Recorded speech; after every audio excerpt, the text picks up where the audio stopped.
What's up, everybody? Welcome back to League on Lock. Eric and Mark with you guys. And it's been a little while. We missed a couple of days over the weekend. And believe it or not, there were a couple of signings over the weekend. And by a couple, I mean an absolutely insane amount across all the regions. Yeah, and definitely some major players finding some new homes here. 2019 is a year to be excited about for League of Legends. Spiciness, rivalries, everything in between. It's going to be hot.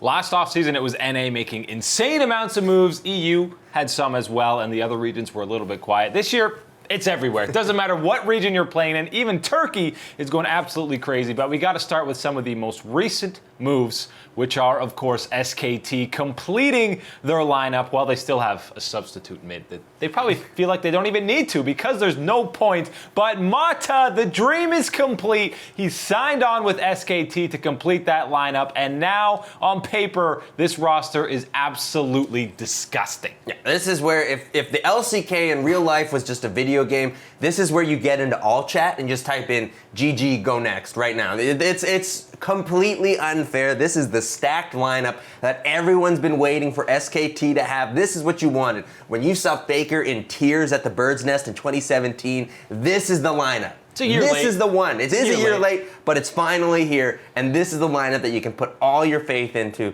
to making SKT the champions that they need to be again. Even before we saw the Mata signing, even with effort in there as the starting support, it was like, okay, great.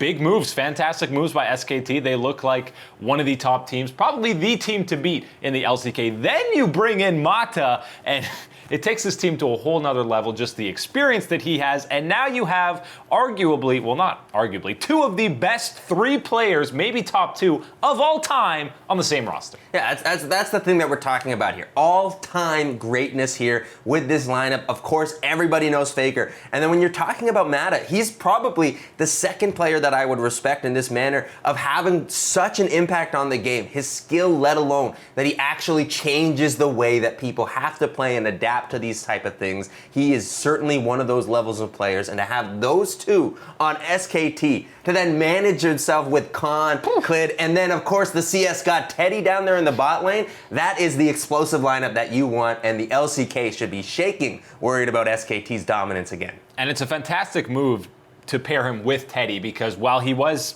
far and away the standout and star player on Jin Air, he doesn't have that international experience. He hasn't really played in any of the big games yet because Jin Air hasn't been good enough to play in those games. But bringing in Mata, the guy with an incredible amount of experience, world's MVP. He's constantly at the top of the LCK.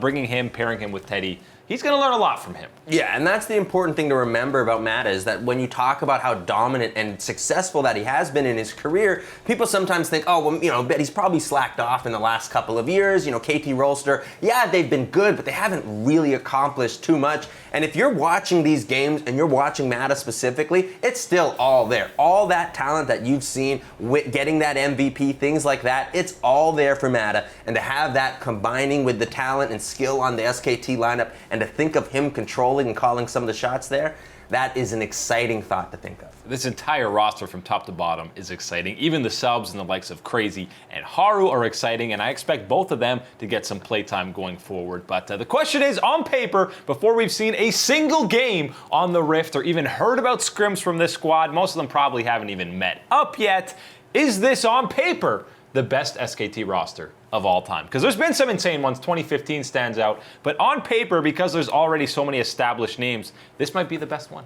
I will say that this is the best lineup that SKT has ever put together. Yes, I know in the past there have been some impressive lineups, and we have appreciated some of that gameplay before. But right now, with the way that you have this lineup, the balance of some veterans with some players that are just emerging, rising up, and proving themselves here, the potential for this lineup to really take the LCK and just run with it is just right there, and it's exciting. If this team doesn't make it to Worlds, I think it's one of the most disappointing years that you'll ever see. Hearsay, it's not going to happen. Not going to happen, no chance, says Mark. Some other signings around the LCK King Zone, filling out most of the roster. We haven't really heard anything about them other than losing players in their bottom lane, and Khan obviously going to SKT. But they brought in Deft, Tucson, and Pawn. It's still up in the air whether or not Pawn will actually be the starter, but he said that they do have another fantastic mid laner on the roster roster, but I don't think that it's actually BDD. So with this roster, I don't know if Kingzone can make playoffs in 2019, seeing some of these other rosters. That's the thing right now when you're looking at this Kingzone roster and you're thinking about, yeah, you know, it's not that bad in the bot lane. You've got Deft and Tucson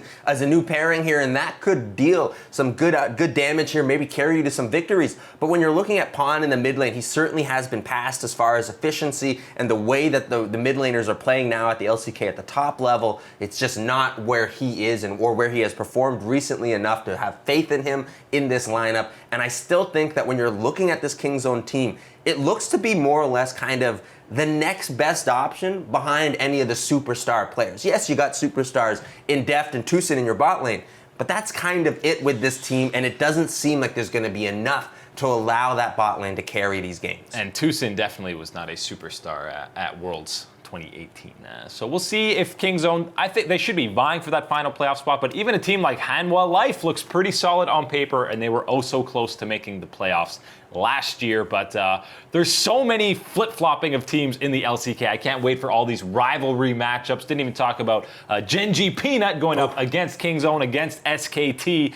There's going to be so many exciting matchups, and I'm still waiting for that 2019 Spring Split teaser video, because even if it's not OGN, Riot Games Korea better deliver on that hype video. Oh, they got big shoes to fill for that one. And I'm telling you what, it's going to be even better this LCK season, because not only do you have those established names, we got the young guns and Griffin there, and hey, people forgot about them completely. No one even knows what we're going to get from Damwon or the other teams coming in through here, so it's going to be so fun this year in the LCK. Yeah, I think Korea will be the most exciting region to follow just because of the storylines in 2019.